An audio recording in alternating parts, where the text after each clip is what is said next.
할렐루야. 성경을 사랑하여 성경을 연구하고 또 성경대로 살려고 애쓰는 목사 이신형입니다.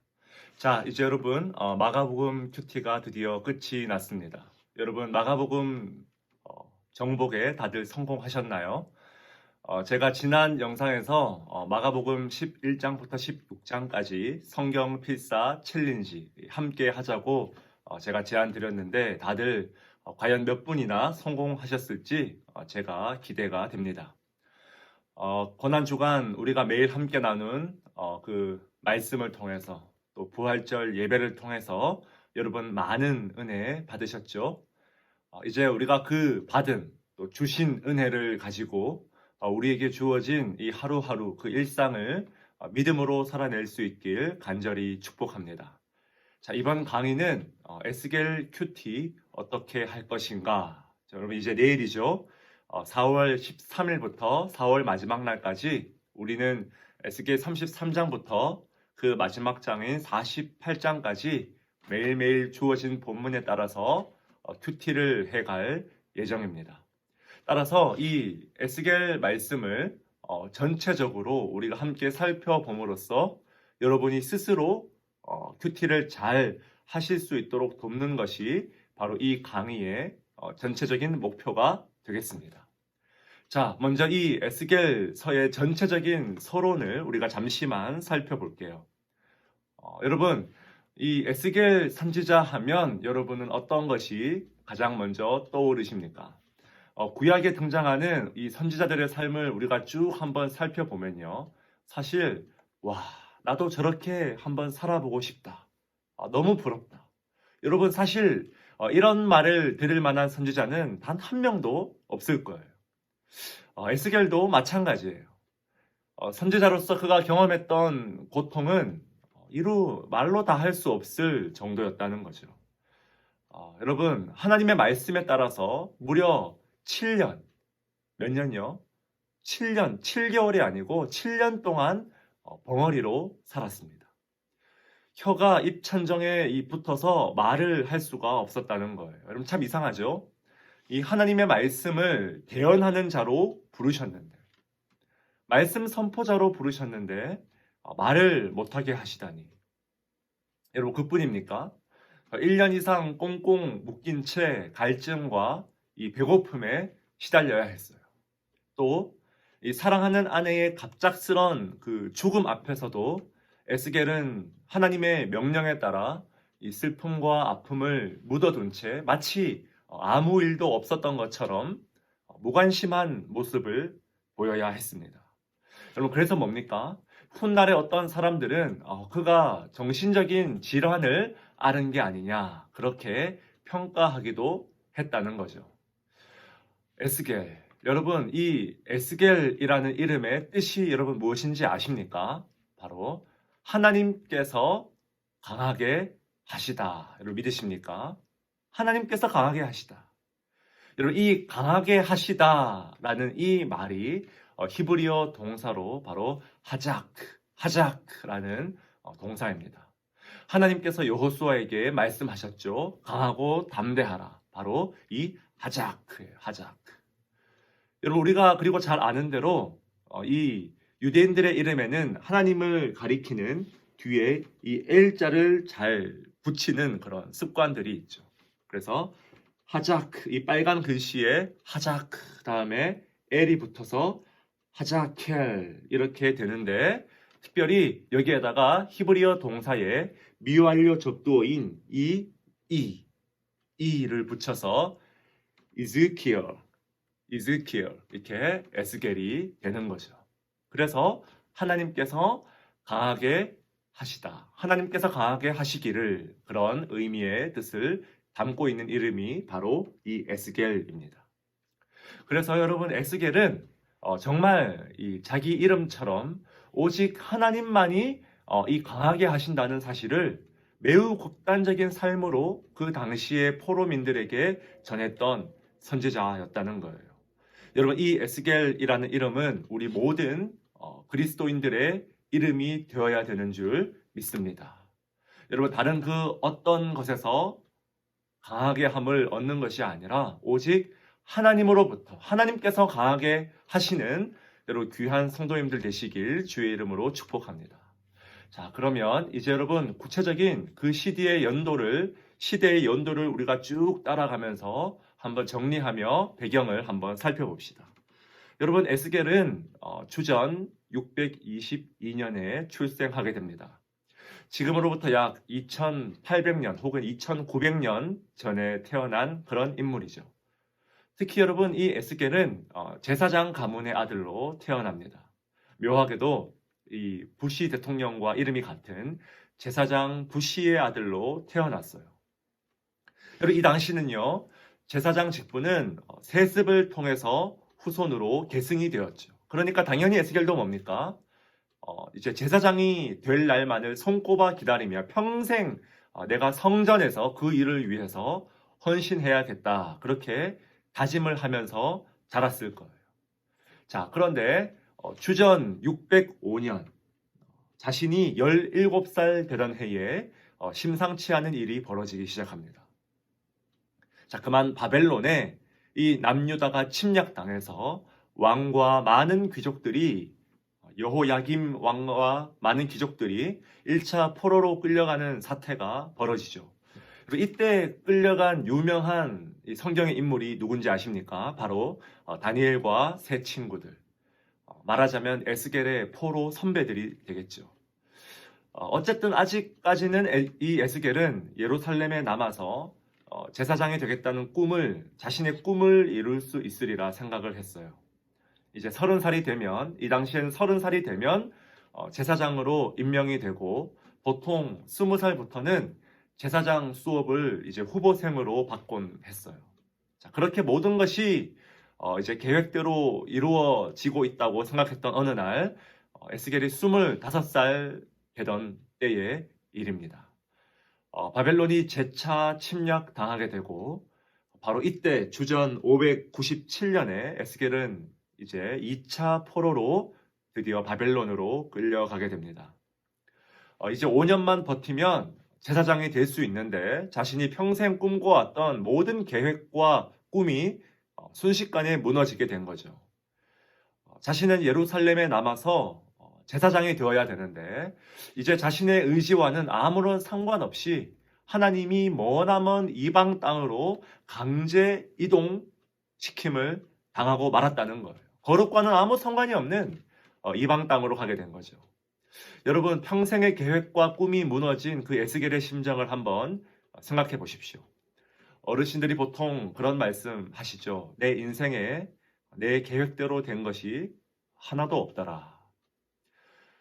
여러분 지금 우리가 겪고 있는 이 바이러스 전염병 문제도 그렇죠. 어쩌면 순식간에 많은 사람들의 상황과 계획과 환경을 지금 예상치도 못하게 바꾸고 있는지도 모르겠어요. 자, 그렇게 바벨론 포로로 끌려간 지 이제 5년이 지났습니다. 자, 그날도 이 에스겔은 바벨론의 어느 강가에 앉아 울면서 그발강가. 여러분 시편 137편에 보면 이 포로민들이 그 바벨론의 강가에서 슬피 울었다 하는 그런 시편이 나오지 않습니까? 이 에스겔도 마찬가지였어요. 어느 강가에, 그발강가에 이 앉아서 울고 있는데 이 갑작스럽게 뒤바뀐 자신의 인생을 비관하고 있었을 바로 그때 에스겔 1장 1절 말씀이 선포되기 시작합니다. 우리 함께 읽을까요? 셋째 서른째 해 넷째 달 초닷새에 내가 그발강가 사로잡힌 자 중에 있을 때에 하늘이 열리며 하나님의 모습이 내게 보이니. 아멘. 자, 여러분 보십시오. 하나님의 타이밍이 참 놀랍지 않습니까? 여러분 이 서른째 해라는 것은 바로 에스겔이 30살이 되던 해라는 뜻을 가지고 있습니다. 자, 원래 같으면 자신은 하나님의 성전에서 이 하나님을 섬기는 제사장이 되었어야 할 바로 그 나이, 바로 그때 하나님은 이제 에스겔을 전혀 다른 모습으로 사용하기 시작합니다. 정말 그 이름 뜻처럼 성전이 어떤 직분이 그를 강하게 하는 것이 아니라 이제 에스겔의 꿈이 아니라 하나님의 꿈이 그를 강하게 하시는 하나님의 꿈이 이제 그의 인생을 붙들어 가신다는 걸.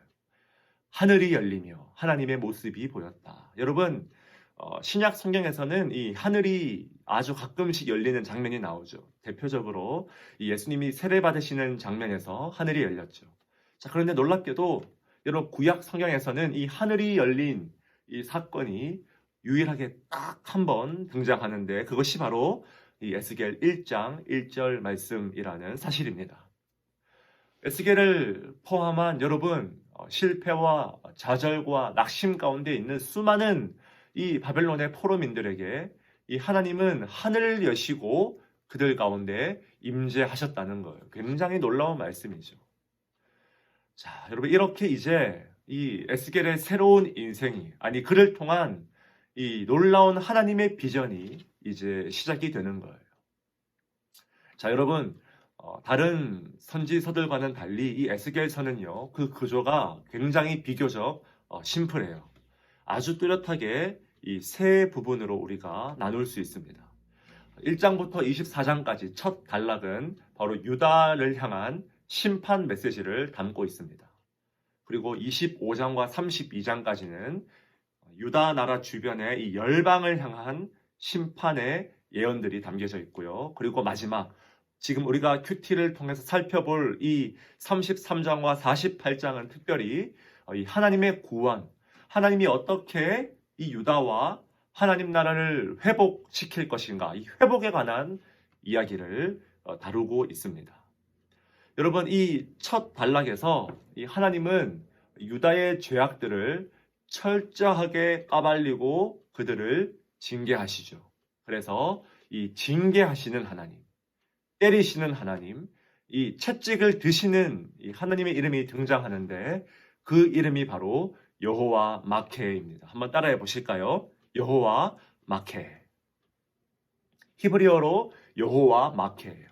이 때리다라는 이 낙하라는 동사에서 만들어진 하나님의 이름이죠. 에스겔 7장 9절 말씀에 보니까 나 여호와가 때리는 이임을 네가 알리라. 여호와 마케. 자, 그런데 여러분 후반부에서는 하나님은 정반대로 이 구원과 회복을 말씀하세요. 이 환상을 통해서 놀라운 성전의 회복을 말씀하시고는 또 새로운 놀라운 하나님의 이름이 계시되죠. 바로 이 에스겔서 이 가장 마지막 장, 마지막 절인 이 48장 35절에 보니까 여호와 삼마, 여호와께서 바로 여기에 계시다. 바로 거기에 계신다. 이곳에 계신다라는 거죠. 하나님은 무너진 이 예루살렘 성전에서 떠나셨어요. 자, 그러나 다시 회복될 그 성전과 성읍에 온전히 임재하시는 여호와 삼마. 여러분, 그래서 이 에스겔서는요, 이 두 여호와의 이름을 이해했다면 여러분은 이미 큰 맥락은 이미 잡고 가시는 거예요. 이 여호와 마케와 여호와 삼마 하나님의 이 균형적인 이 메시지.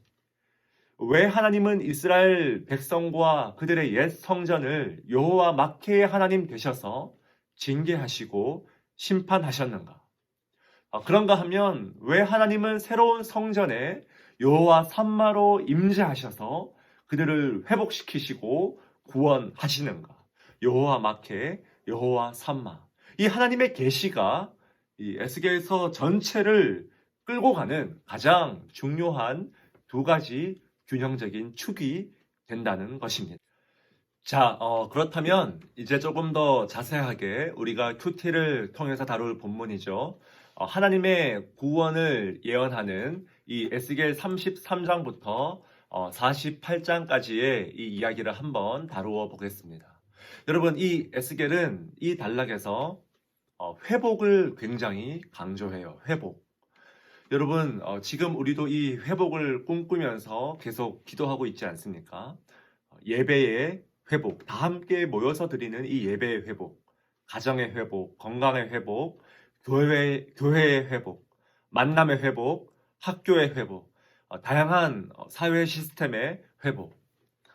하나님께서 정말 너무나 적절하게 지금 이 시기에 묵상하기 너무나 알맞은 말씀을 주셨다는 생각이 들어요. 너무 감사하죠.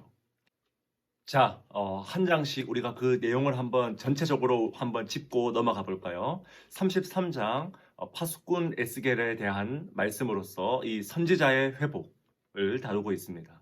34장은 이 여호와의 목자 역할, 하나님께서 참된 목자가 되신다라는 말씀, 그리고 여호와의 땅을 회복하고 또 여호와의 명예도 회복되고 이 마른 뼈 계곡 환상을 통해서 여호와의 백성도 회복되고 또 하나가 된 막대기 그 예언을 통해서 여호와의 언약도 회복되고 그리고 곡과 마곡의 이 전쟁을 통해서 여호와의 지배권도 회복되고 그리고 가장 마지막에 성전 환상을 통해서 여호와의 임재가 회복되는.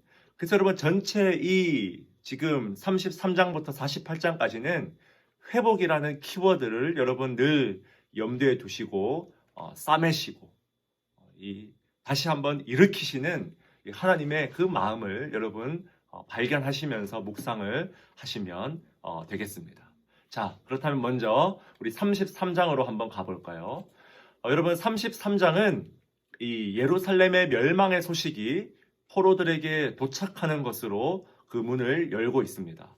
핵심 구절이 바로 21절, 22절에 있는데요. 함께 있습니다.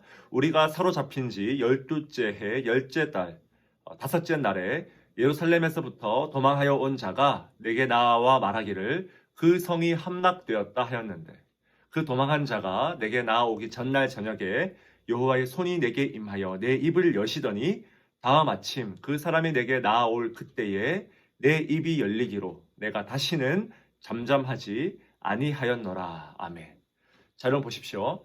이 에스겔은 2차 포로로 주전 597년에 바벨론으로 끌려왔다고 했죠. 자, 그런데 오늘 이 말씀 보니까 사로잡힌 지 12째 해, 그러니까 주전 585년경에 드디어 예루살렘 성이 완전히 몰락했다라는 소식이 들려온 거예요. 여러분, 남유다와 이 예루살렘은 언제 멸망했습니까? 언제 완전히 멸망했죠? 주전 586년이죠.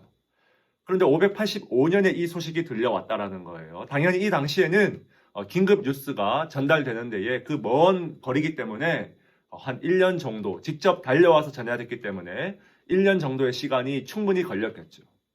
자, 놀랍게도 여러분 그 성이 함락되었다는 이제야 정말 이 에스겔이 지금까지 해왔던 예언이 이루어졌다라는 소식이 들리기 바로 전날 저녁에 이 하나님이 드디어 이 에스겔의 입을 여시기 시작합니다. 여러분 에스겔은 선지자로 부름받자마자 벙어리가 되었어요. 에스겔 3장 26절 말씀 여러분 보니까 내가 네 혀를 네 입천장에 붙게 하여 네가 말 못하는 자가 되어 그들을 꾸짖는 자가 되지 못하게 하리니 그들은 패역한 족속임이니라. 아멘. 지금까지 여러분 이 하나님은 여호와 마케의 하나님이셨어요. 어느 정도였냐면 이 에스겔 선지자의 메시지를 듣고 그들이 회개할까봐 이 에스겔의 입술을 닫아버릴 정도로 철저하게 그들을 징계하시고 파멸하시는 하나님으로서 등장하셨다는 거예요. 그래서 여러분 이 에스겔도 무려 7년이나 하나님의 말씀을 제대로 증거하지 못하고 오히려 바벨론 포로들의 조롱과 비웃음을 견뎌야만 했어요. 그런데 이제 하나님은 뭡니까? 이제 예루살렘 성전을 완전히 무너뜨리시고 유다를 완전히 심판하시고 난 후에야 이제 이 사역의 패러다임을 바꾸시는 거죠. 완전한 절망 이후에 하나님은 이제 선지자 에스겔의 회복을 시작으로 이 이스라엘과 예루살렘의 회복을 전하게 하신다라는 거예요. 모든 것이 무너져 버린 자들에게 이제는 완전히 새로운 메시지가 필요하다는 것입니다. 자, 이제 드디어 이 에스겔의 입이 열리고 에스겔이 그동안 온몸으로 보였던 심판의 메시지가 적중되자 이제 많은 사람들이 에스겔 주위로 몰려들기 시작합니다. 33장 30절에 보니까 인자야 내 민족이 담 곁에서와 집 문에서 너에 대하여 말하기를 각각 그 형제와 더불어 말하여 이르기를 자 가서 여호와께로부터 무슨 말씀이 나오는가 들어보자 하고. 아멘. 지금까지는 아무도 관심이 없었어요. 그런데 갑자기 많은 사람들이 구름대처럼 이 에스겔 이 집 주변으로 몰려드는 거죠. 하나님이 선지자 에스겔을 가장 먼저 온전히 회복시킴으로써 이제 본격적인 사역이 시작된다는 것을 보여주는 장면이에요. 여러분, 하나님의 말씀을 대언하는 자들이 이 항상 어떻게 가장 먼저 이 회복되어야 되는지를 왜 회복이 먼저 되어야 되는지를 보여주는 너무나 중요한 말씀이죠. 하나님은 이 긴 회복의 맥락에서 가장 먼저 이 선지자의 이 입술과 그의 입술에 담긴 말씀과 그의 명예를 가장 먼저 회복시킴으로써 그 땅과 백성을 향한 회복의 예언을 시작하고 있다라는 말씀입니다. 자, 그리고 이제 34장이 이제 이어지죠. 여러분, 34장은 주께서 친히 목자 되셔서 양의 무리를 구원하시겠다는 구원의 말씀을 담고 있습니다. 이 당시 여러분 고대 근동에서는요, 이 목자라는 명칭은 흔히 왕들이나 신들을 칭송하는 데 사용했던 표현이라고 합니다. 함무라비 법전을 보면요, 이 함무라비 자신도 자신을 이렇게 묘사합니다. 구원으로 인도하며 의로운 지팡이를 가진 목자 함무라비. 그리고 그 당시에 많은 이 인간 왕들도 목자라고 이렇게 비유되었다라는 거죠. 그런데 여러분, 시편 23편 우리가 잘 알다시피 우리의 참된 목자는 누구라고 고백합니까? 여호와는 나의 목자시니. 그래서 여러분, 이 에스겔 34장은요, 이 인간 목자였던 왕들과 이 참된 이 목자이신 하나님께서 얼마나 질적으로 다른지를 보여주는데 그 목적이 있어요. 가장 중요한 핵심 구절로 우리 4절과 16절을 보겠습니다. 자, 먼저 이 4절 말씀에서 하나님은 자기만 먹는 이스라엘 목자들을 이렇게 책망하세요. 너희가 그 연약한 자를 강하게 아니하며 병든 자를 고치지 아니하며 상한 자를 싸매주지 아니하며 쫓기는 자를 돌아오게 하지 아니하며 잃어버린 자를 찾지 아니하고 다만 포악으로 그것을 다스렸도다. 아멘.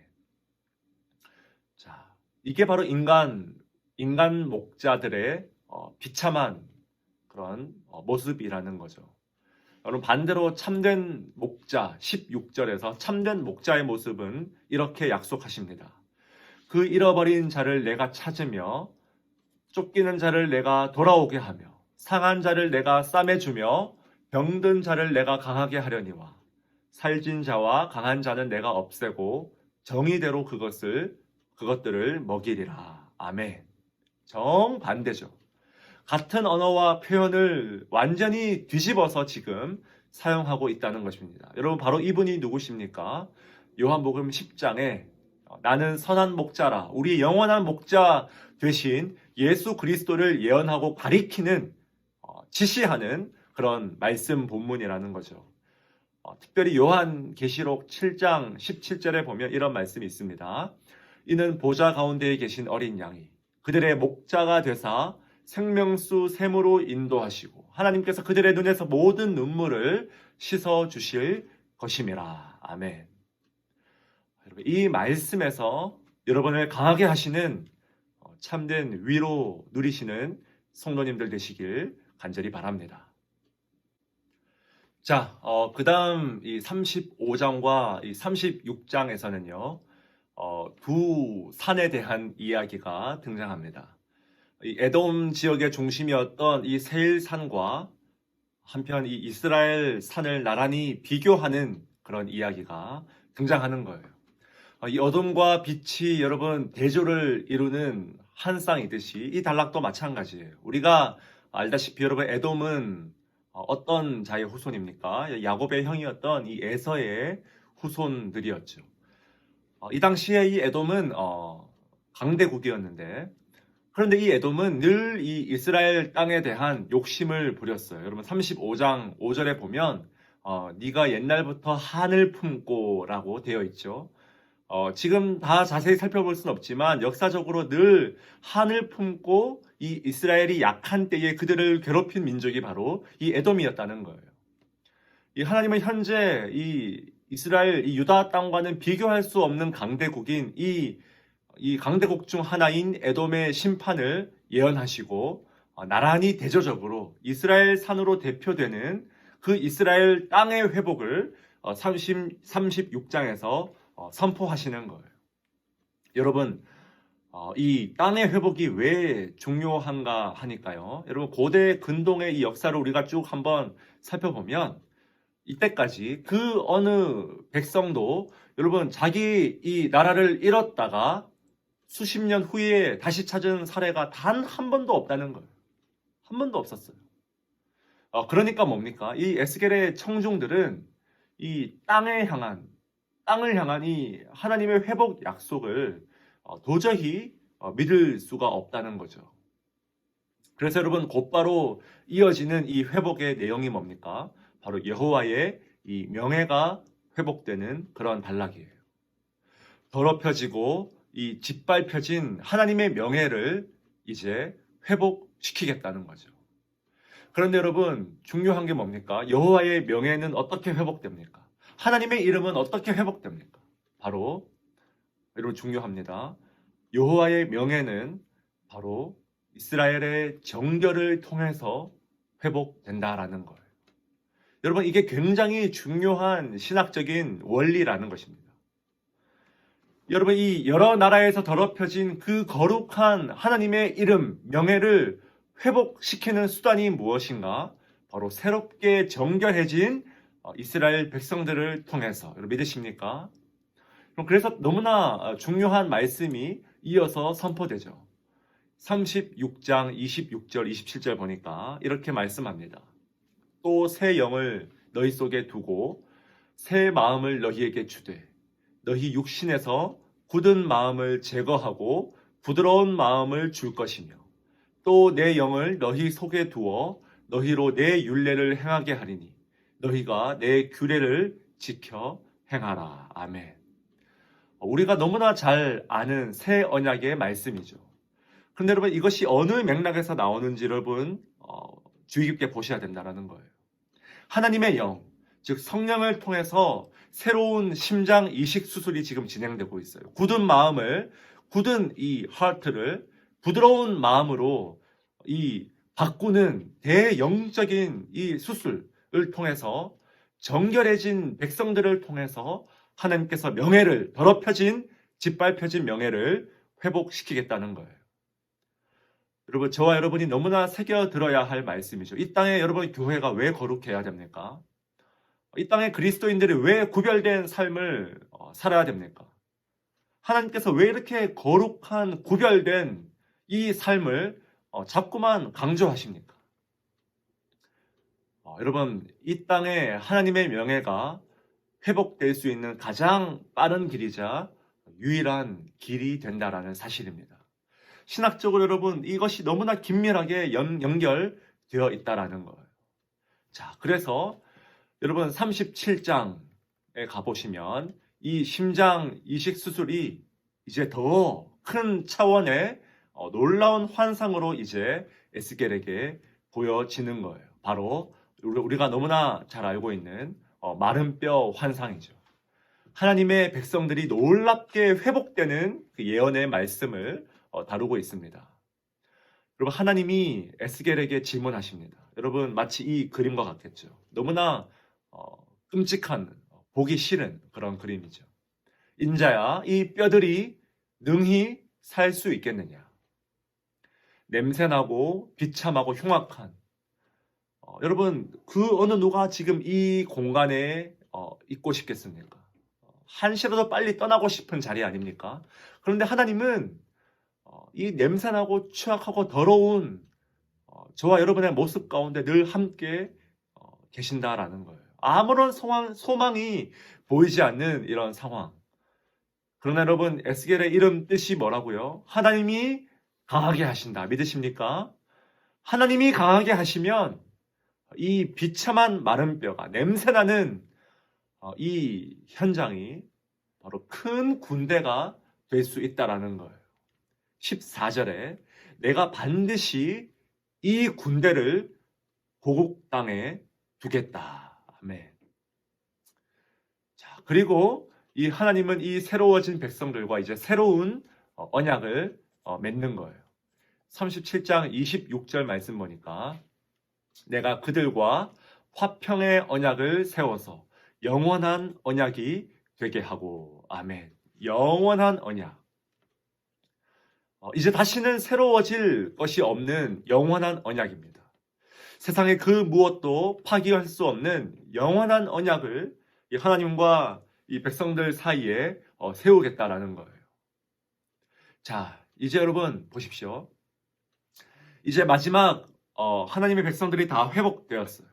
그리고 이제 마지막 새로운 성전의 환상으로 바로 넘어가면 이제 모든 것이 완벽하게 이루어질 것 같은, 마무리될 것 같은 그런 흐름이에요.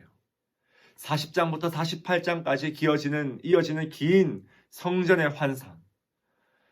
그러나 여러분, 에스겔의 절정이자 결말인 이 성전 환상으로 가기 전에 마지막 한 가지 고비가 등장합니다. 바로 여러분 38장과 39장에 걸친 이 곡과 마곡에 관한 예언이죠. 하나님의 영원한 임재가 등장하기 전에 하나님의 영원한 그 원수의 비참한 패배가 먼저 마치 장엄한 서사시의 서곡처럼 38장과 39장에 등장한다라는 거예요. 이 곡과 마곡이 놀랍게도 여러분 요한계시록 20장에도 등장하죠. 이 계시록 20장 7절 8절 말씀에 보니까 이렇게 기록되어 있어요.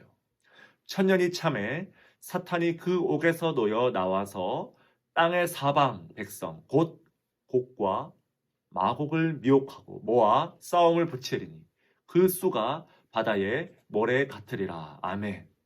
그럼 이 요한계시록도 마찬가지예요. 이제 21장에 뭡니까?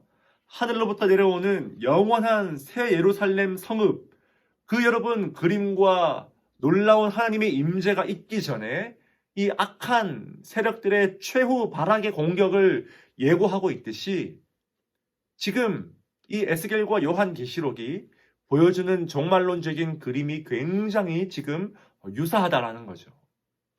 여러분, 그래서 요한계시록은 이 에스겔의 묵시와 언어와 종말론적인 그림과 예언을 굉장히 많이 인용하고 있음을 우리가 알 수 있습니다. 실제로 여러분 에스겔을 가장 많이 인용한 신약의 책도 이 요한계시록일 정도로 여러분 이 부분을 제대로 여러분이 진지하게 정독하시면 나중에 요한계시록 말씀을 묵상할 때도 이게 이렇게 성경신학적으로 연결이 되는구나. 여러분 스스로 충분히 유사점을 찾을 수 있을 거예요. 자, 여러분 그래서 이 에스겔 38장에 보면요. 이 마곡 땅의 왕인 이 곡을 중심으로 한 7연합군이 이제 땅의 사방에서 이 이스라엘을 쳐들어오고 있습니다. 자, 그런데 여러분 이 지도에는 마곡이라고 지금 대충 표현해 두고 있지만 이스라엘이 여기 있죠. 한가운데 이스라엘이 여기 있고 지금 땅의 끝 사방에서 지금 7연합군이 지금 쳐들어오고 있는 그런 상황입니다. 그런데 여러분 대체 이 마곡 땅이 어디냐 하는가는 사실 지금 구약의 학자들도 결론을 내리지 못할 정도로 의견이 너무나 분분해요. 자, 그런데 한 가지 중요한 것은요. 이 7연합군 나라들의 위치는 이스라엘을 중심으로 그 당시 그들이 알고 있던 최극단에 위치한 나라들이었어요. 말 그대로 그들의 세계관에서는 땅 끝에서, 사방 땅의 끝에서 정말 이들이 여러분 누군가 지금 하나님의 백성이 누리는 평화를 파괴하고자 지금 사방 끝에서 한 가운데로 오고 있는 그런 이미지를 담고 있다라는 것입니다.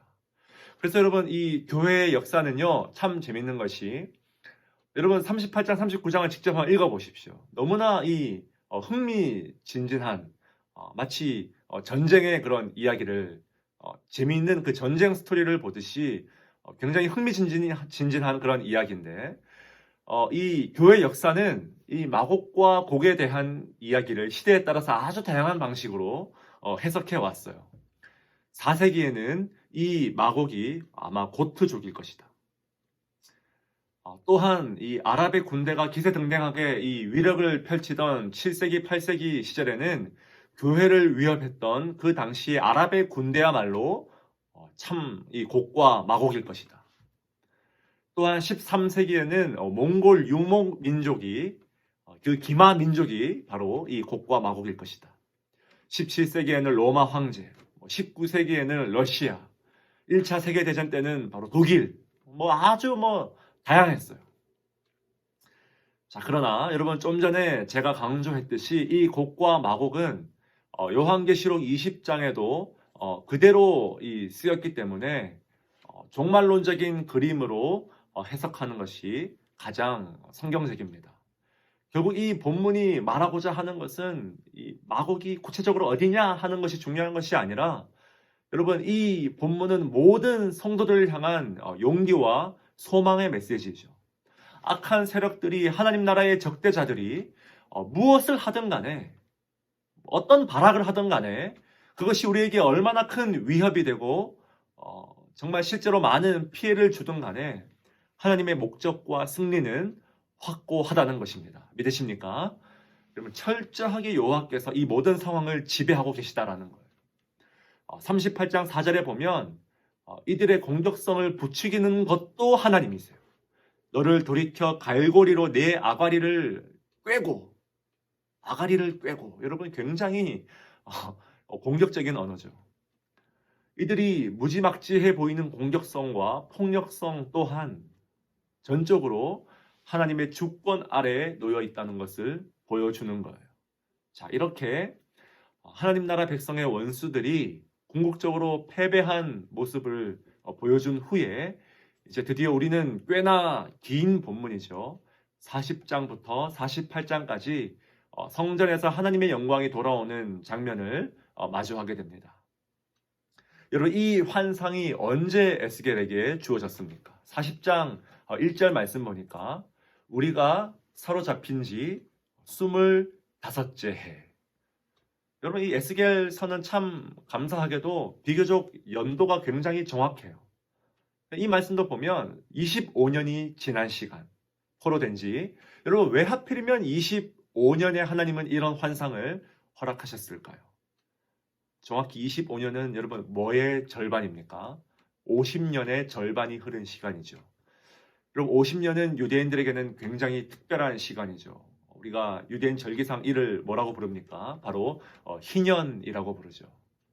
이제 희년, 해방을 향한 기대감이 점점 온전한 회복과 자유가 선포되는 그 희년의 기대감이 점점 무르익어가는 정확하게 반환점을 돌고 있는 바로 그 시점에 하나님은 높은 산으로 이 에스겔을 환상 중에 데려가시는 거예요. 자, 여러분 이 단락은 굉장히 많은 수치와 치수와 계량이 나오고 좀 복잡해요. 마치 여러분 출애굽기에 보면 자세한 성막의 도구들을 계량화해두고 묘사하듯이 굉장히 여러분 이것이 그림 없이 텍스트만 보면 굉장히 읽기 힘들 수가 있습니다. 자, 그래서 간단하게 제가 시각화된 자료 여러분 이 비교해 놓은 이 도표를 가장 먼저 한번 보고 가시죠. 여러분 자 이게 뭘 말하는 걸까? 자 여러분 여기 보시면 가장 작은 크기의 사이즈의 성막이 보입니다. 바로 태버네클.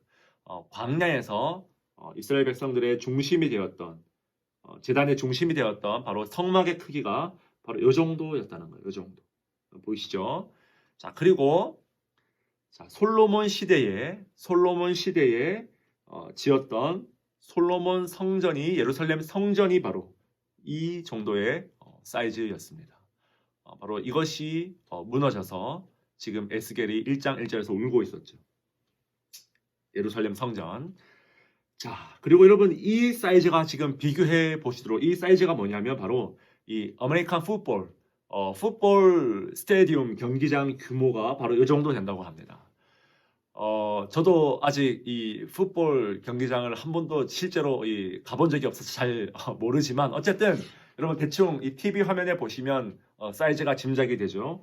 그 풋볼 게임 필드가 바로 이 정도 크기였다고 해요.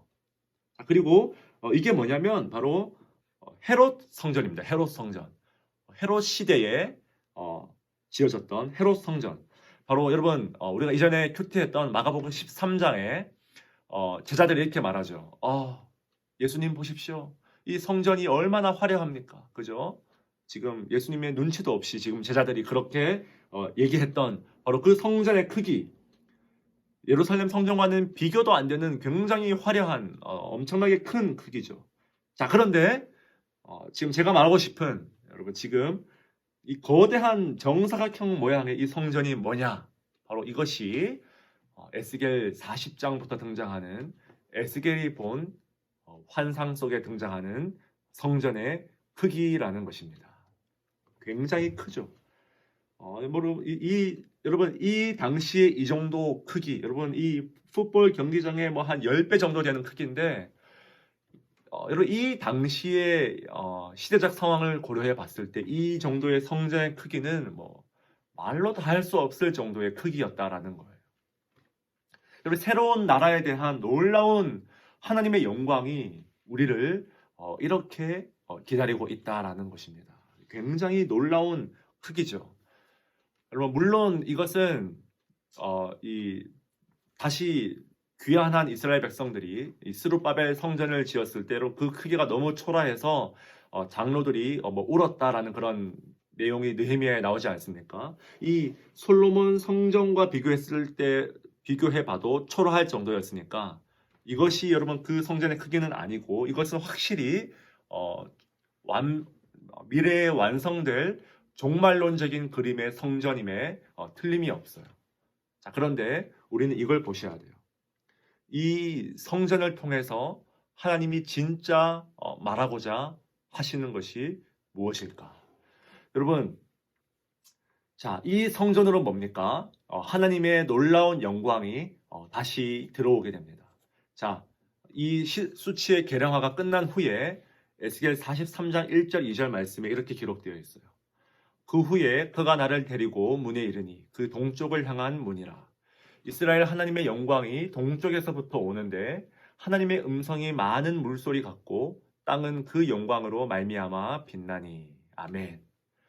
여러분 에스겔 10장 18절에 보면 여호와의 영광이 그 옛날 예루살렘 성전 동문을 향하여서 떠나시는 장면이 나와요.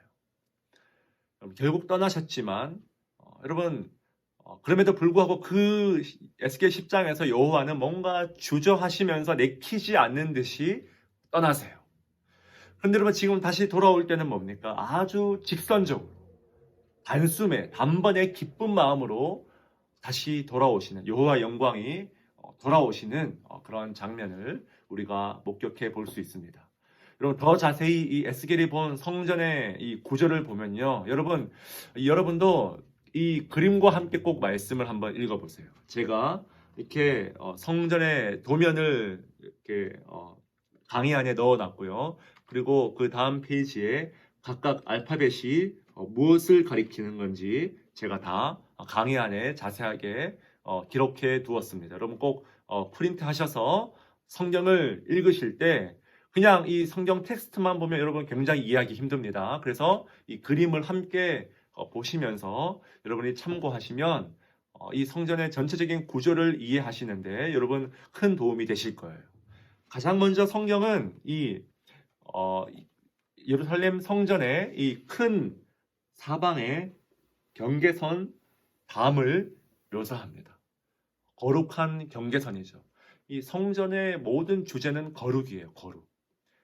점점 더 내부 공간으로 갈수록 어떻게 거룩이 점층되는지, 점점 더 거룩의 강도가 강해지는지를 여러분 주목해서 보셔야 됩니다. 자, 그래서 이 바깥 경계담 바깥에서 7계단을 올라가면 바깥뜰이 나오고 8계단을 올라가면 안뜰이 나오고 10계단을 올라가면 이제 이 마지막 이 성전이 등장하는, 그래서 총 계단도 25계단이에요. 철저하게 이렇게 수치화되어서 등장하는 이 성전의 이 설계도가 나오는데 전적으로 이것은 거룩을 이야기하고 있다. 철저하게 거룩을 중심으로. 그래서 여러분 이 성전의 도면을 보는 것 자체만으로도 우리가 회개하게 됩니다. 좀 더 거룩한 모습으로, 구별된 모습으로 살아야 될 필요성을, 그래서 여러분 이 단락에서 하나님께서 에스겔에게 늘 강조하는 말씀이 뭐냐면, 너는 정확하게 이 수치와 이 성전의 도면을 똑똑히 봐라.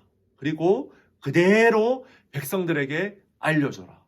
그들이 회개할 수 있도록, 그들이 뉘우칠 수 있도록. 성전은 거룩한 곳이라는 거예요. 구별된 곳, 거룩한 곳. 물론 이 성전의 여러분 완성이 바로 예수님이시고, 예수님을 통한 모든 그리스도인의 몸이 성전이라고 주님께서 말씀하셨죠.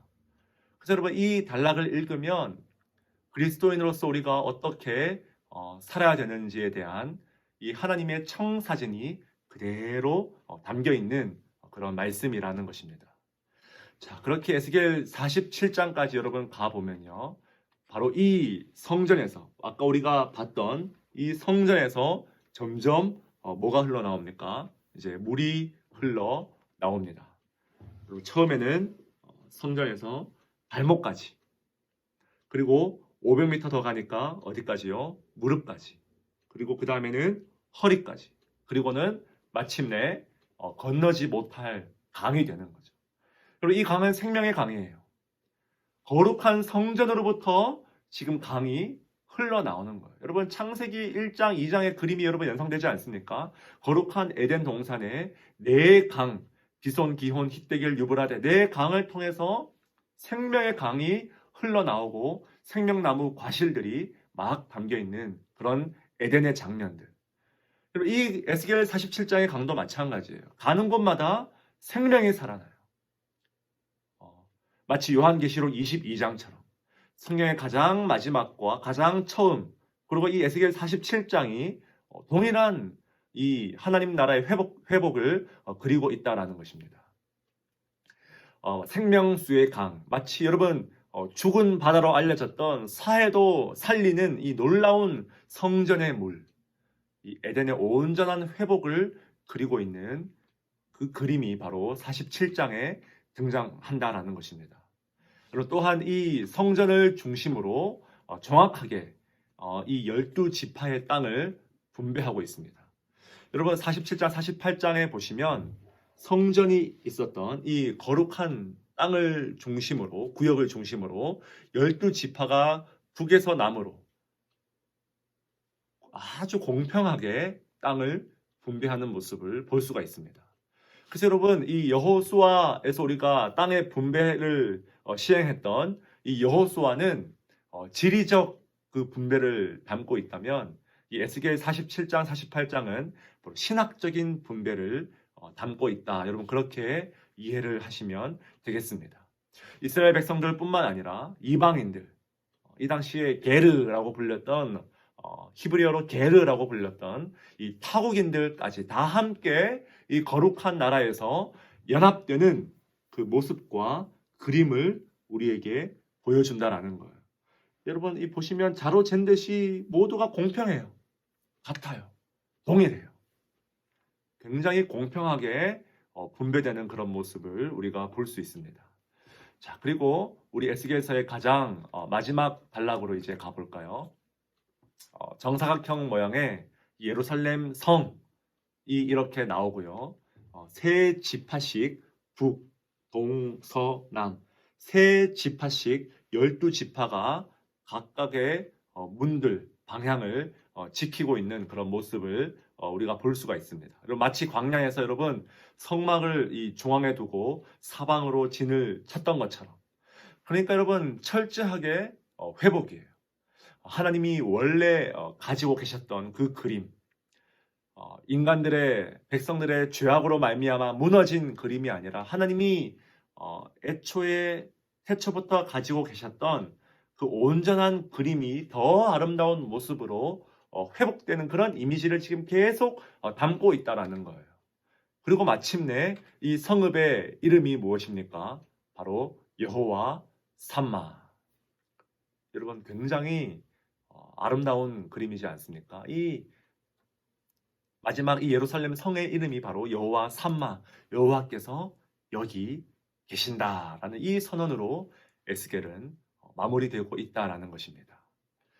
그래서 여러분, 특히 이 에스겔의 성전 환상 부분은요, 여러분이 요한계시록 21장과 22장을 함께 곁에 두고 읽으시면 더욱더 큰 은혜를 경험할 수 있습니다. 마침내 완성될 그 하나님 나라, 놀라운 영광이 가득한 그 하나님 나라, 우리가 소망하고 간절히 기다리는 그 하나님 나라에 대한 더욱더 분명한 확신을 가지고 지금 우리가 이미 이루어진 이 하나님 나라를 살아갈 수 있다라는 것입니다. 자, 여러분 어떻습니까?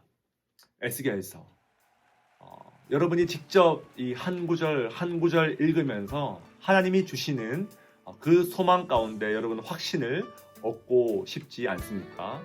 여러분 남은 4월 한 달 동안 이 에스겔 말씀을 통해서 하나님께서 여러분을 정말 이 에스겔의 이름처럼 강하게 굳건하게 붙들어 주시길, 그래서 우리의 모든 지금 위기와 이 위험을 은혜로 이겨낼 수 있길 주의 이름으로 간절히 축복합니다. 저는 다음 강의 시간에 또 뵙겠습니다. 감사합니다. 우리 하나님께 영광의 박수 드립시다. 주의 이름 안에서 주의 성소로 가네, 영광스러운 이곳에 우리 기쁘게 왔네.